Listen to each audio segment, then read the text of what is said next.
SJC-12631, Commonwealth v. Daniel Tavares.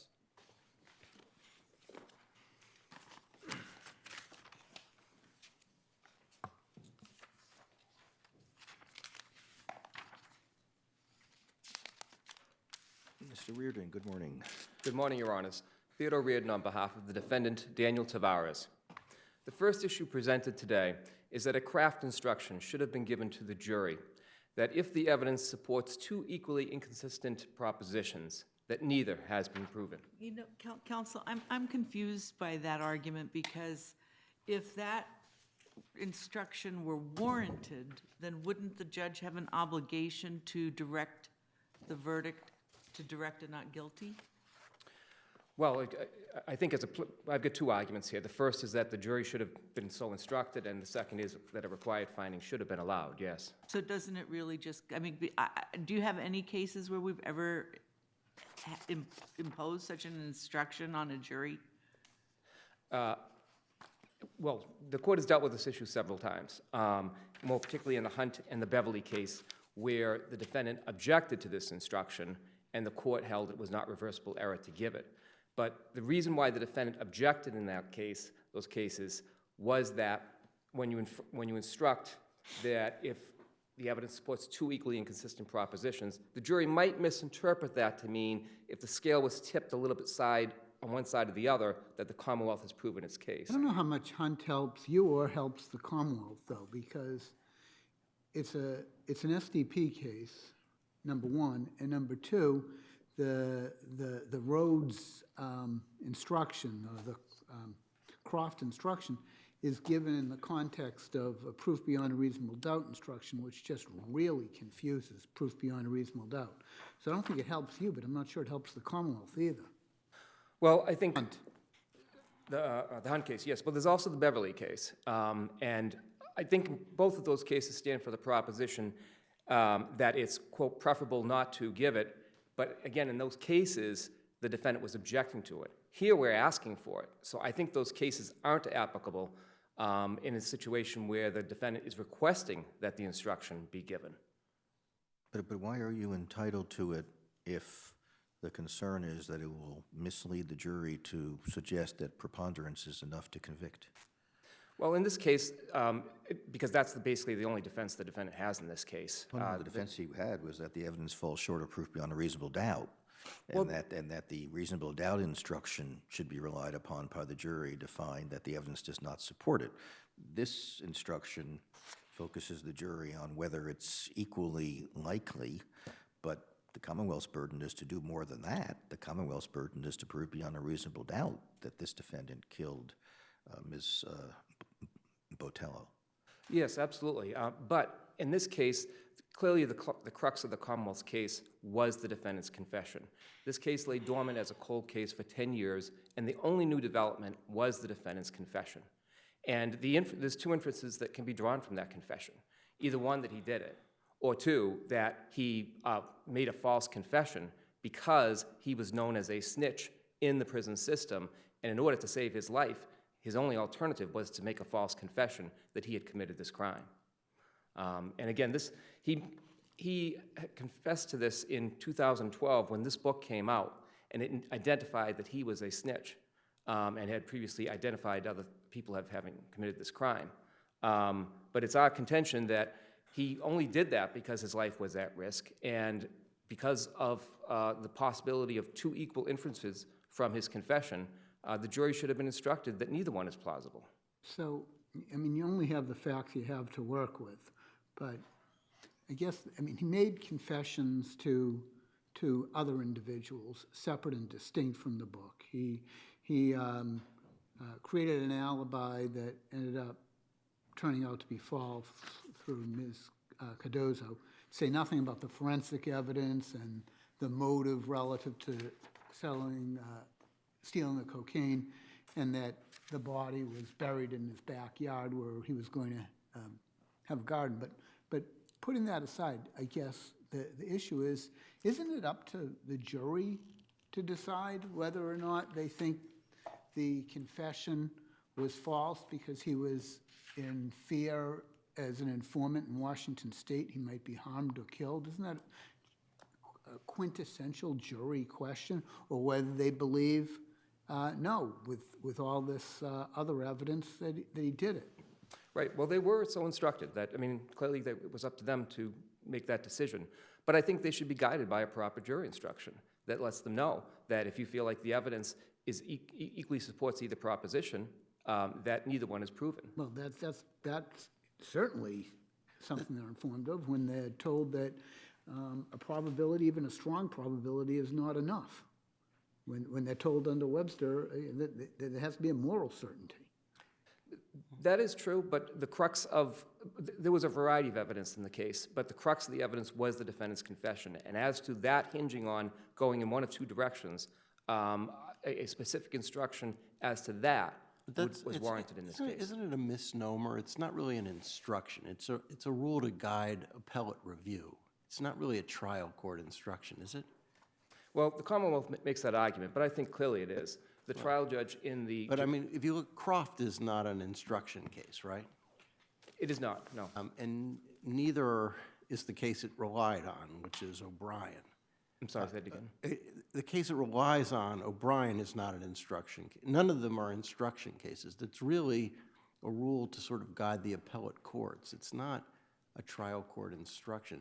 I mean, it may have been misused a couple of times in trial courts, but it's not any kind of recommended instruction, is it? I think so. Really? When have we ever said you should give that instruction in trial court? I don't have a case on that, but in the Hunt and Beverly cases, when the court was discussing this as a jury instruction, the court never said, we don't even have to deal with this because this isn't an instruction. Mr. Reed, No, they had, I'm sorry. no, please. Thank you. Isn't this usually what you hear when a judge gets into inferences? Right after the mailbox hypothetical, the judge would say, you know, if there are two inferences, isn't that where it usually comes in the instruction? Well, I think the mailbox instruction usually concerns reasonable inferences. Right, but then after that, I mean, just obviously going off of memory, but my thought was it was standard practice for a lot of judges to then instruct if there are two inferences, you know, you have to, the tie goes to the defendant. I thought that's what you were talking about as well. I don't think that instruction was given in this case. It wasn't. I just looked at Judge Nickerson's instructions. It wasn't given in this case. But when you talk about the equal proposition instruction in general, I thought it usually is given in the context of equal inferences. Well, it could be given in that context. Yes.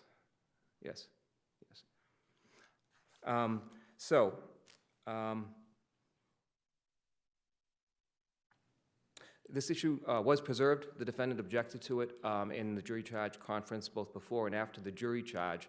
And in light of this preservation of error, we would suggest that this is a ground for reversing the defendant's conviction.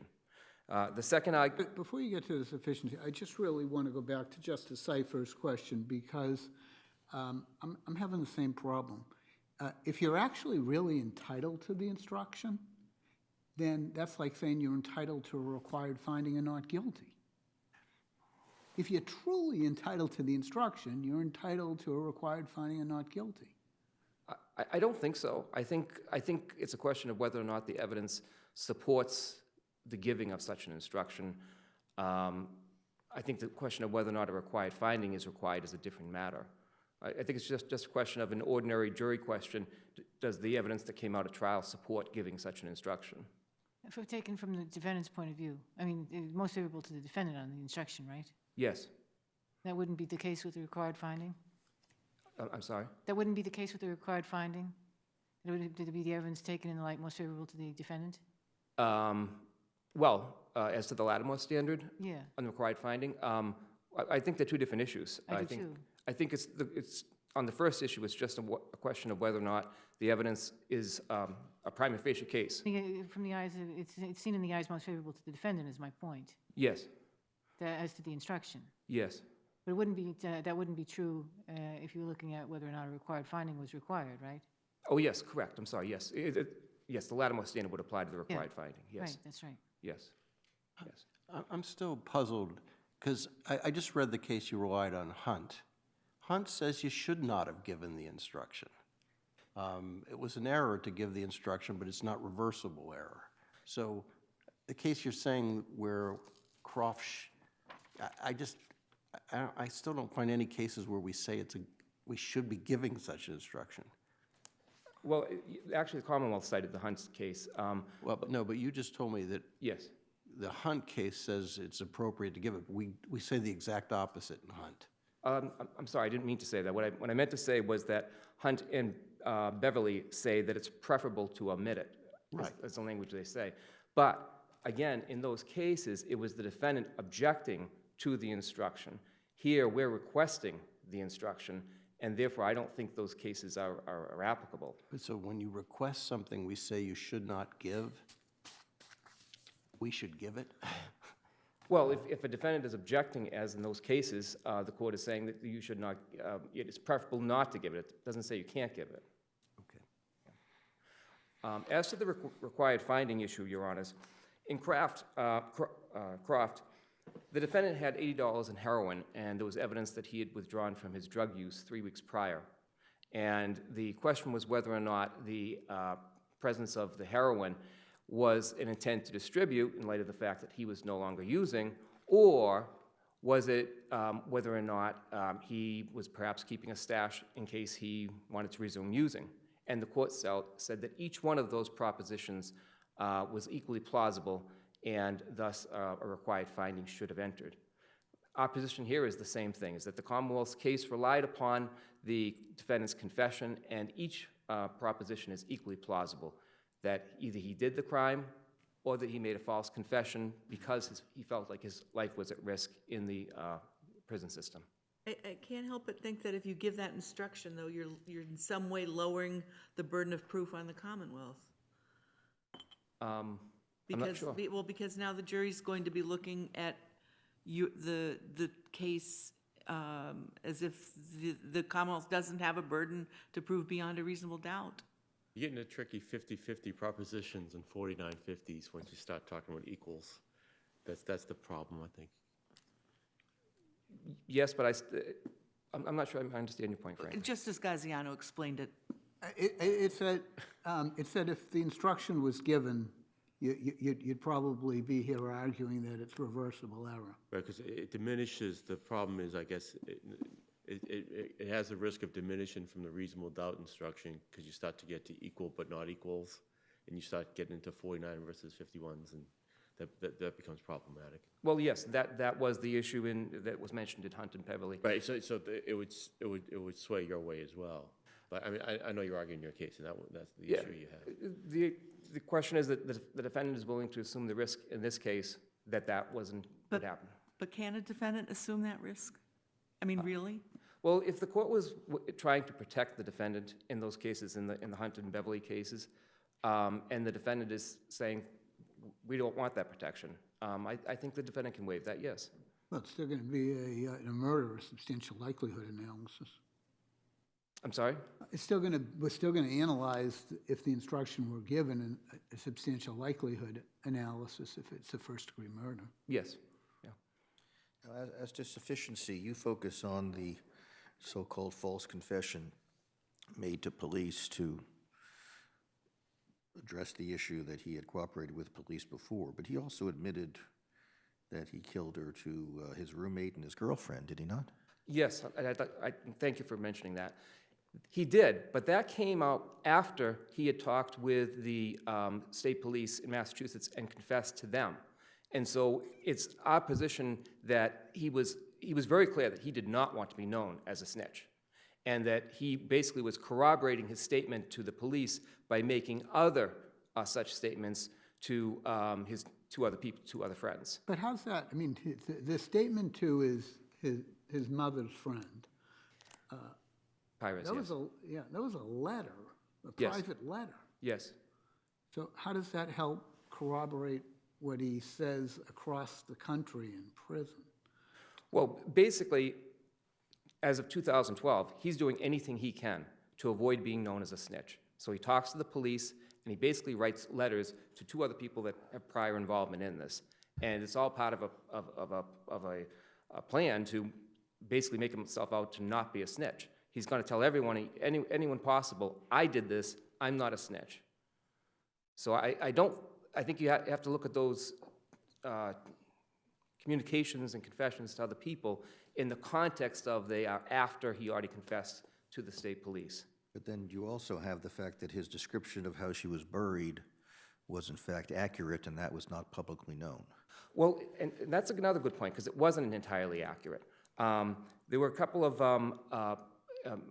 clear inaccuracies in the things he told to the police. The first was that he said that he kept the knife. That isn't true. The knife was found with the body. The second thing he said was that he took all her clothes off, and that wasn't true. They found a sock and other fibers with the body. Sock and what? Fibers, they called it. Anything else? No, but this body had been buried for some time. And also, he said that the victim was not bound, but she was bound. And he also claimed that there were other people who knew of what had happened, including a neighbor, and that wasn't true. The neighbor didn't know. The ex-girlfriend seeing him scrubbing the blood off the floor of his bedroom, that's an important piece of evidence, so. It is, absolutely. But again, that was all known for the longest time, and the case lay dormant. That's why the case really came down to the defendant's confession. Without that, they didn't have anything else. And when he blamed the others, did he give a motive for their killing her? He basically, the inference was that she was a prostitute, and that it wasn't very kind of him, but the inference was that she wasn't worthy and she was a prostitute. Okay, thank you. Thank you.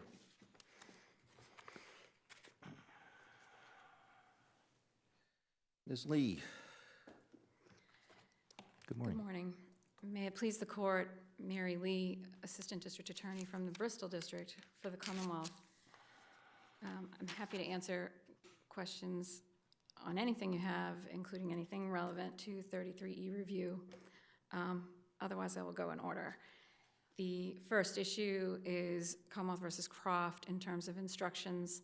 The case law says that this is not an instruction.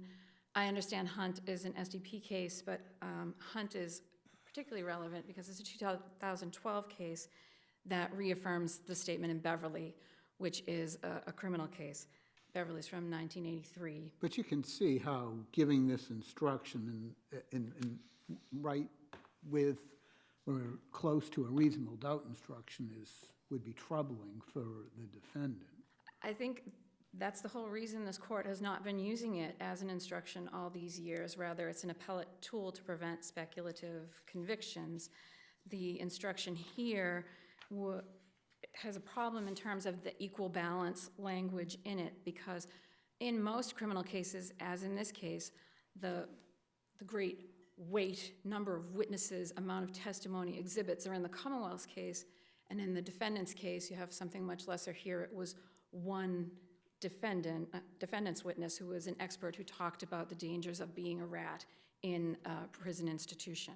So you don't want the jury to be looking at any kind of equal balance or Well, that sort looking of for an equal intuitively makes sense, but then 15 years as a trial judge in criminal cases, I'd be going through the requested instructions, and almost inevitably there'd be the defendant requesting what they called the Rhodes instruction for just this instruction. So if I got it almost every case, it can't be that bad for the defendant. Well, that's one thing. You know, the defendants might be asking for something, thinking it's something helpful. The language in Webster stood over a century before it was revamped in Russell.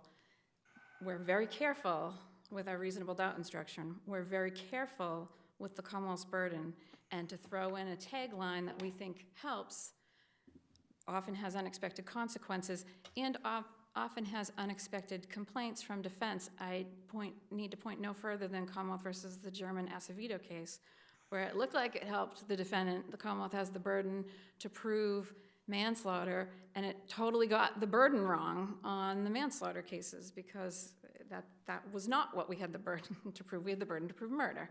And so all those murder cases then started raising the question of the incorrect Acevedo language. The Hunt case, relying on Beverly, says this language is incorrect. And it's incorrect because it endangers the reasonable doubt instruction. I don't want to interrupt you. No, go ahead, finish.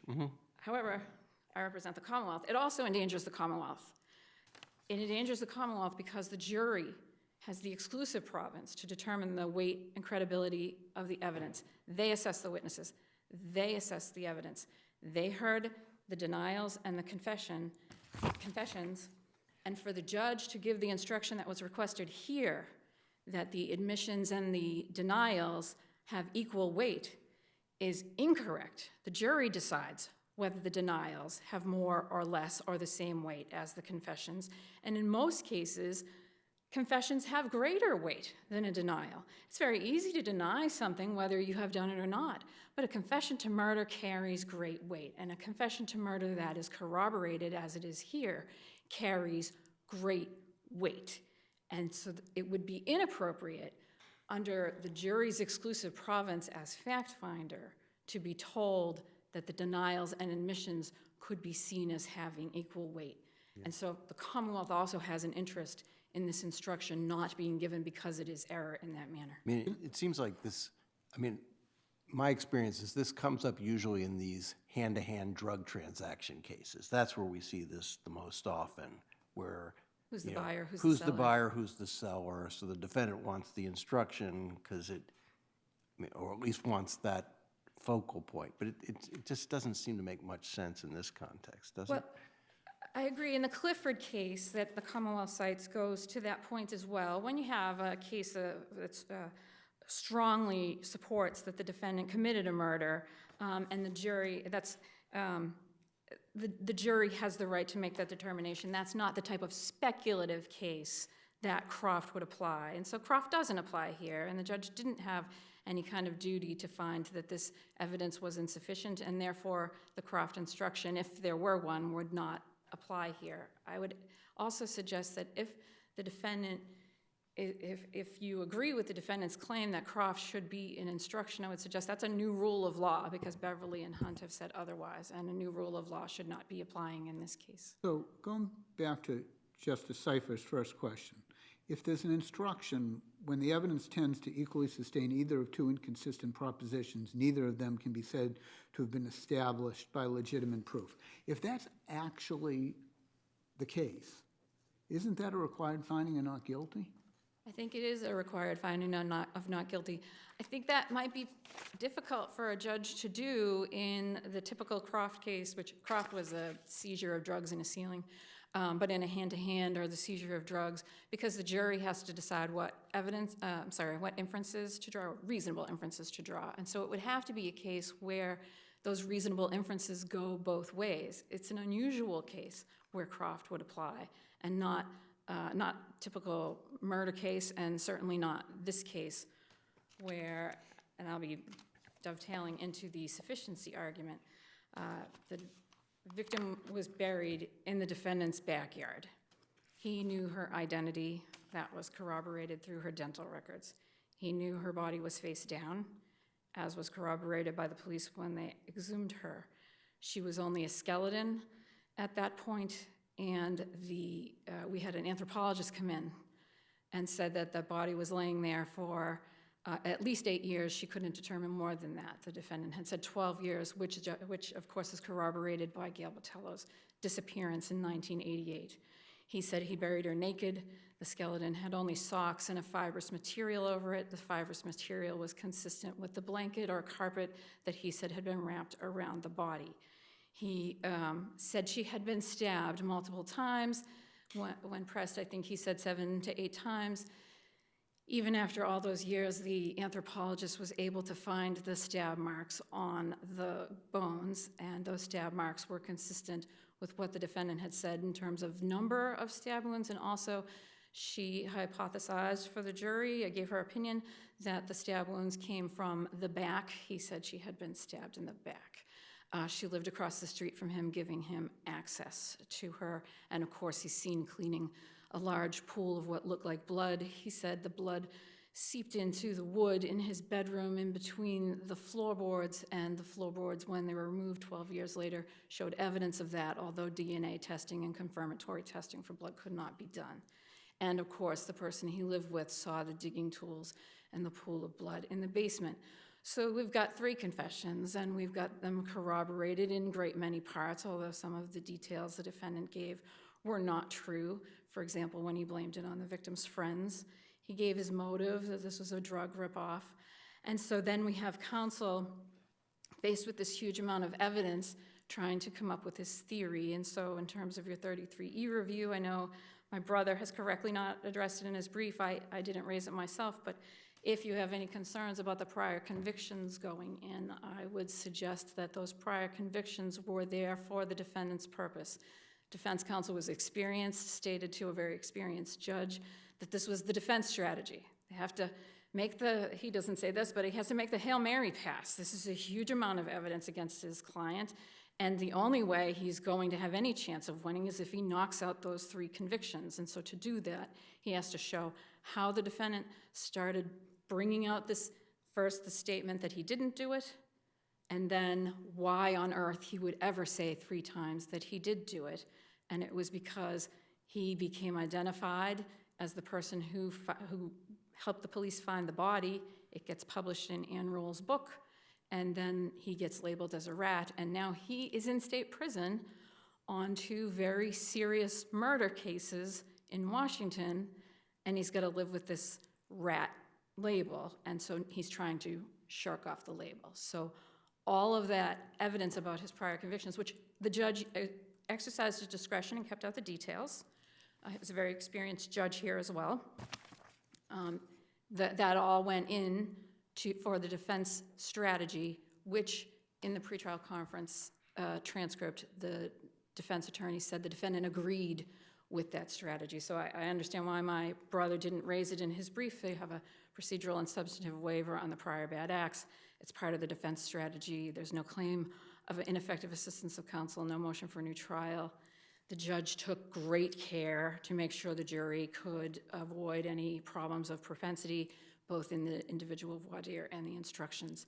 It's a very well-tried case with a large amount of evidence against the defendant, and I would ask this court to affirm the convictions of first-degree murder based on extreme atrocity or cruelty and based on deliberate premeditation. And you spoke of the prior bad acts referring to the 2 earlier murders. Did the jury know that he was in prison for life without parole, or did they learn that he had been found guilty of 2 murders? They heard that he had pled guilty to 2 murders of a couple in Washington shortly after his arrival in Washington, after his release from serving his full sentence for the manslaughter of his mother in Massachusetts.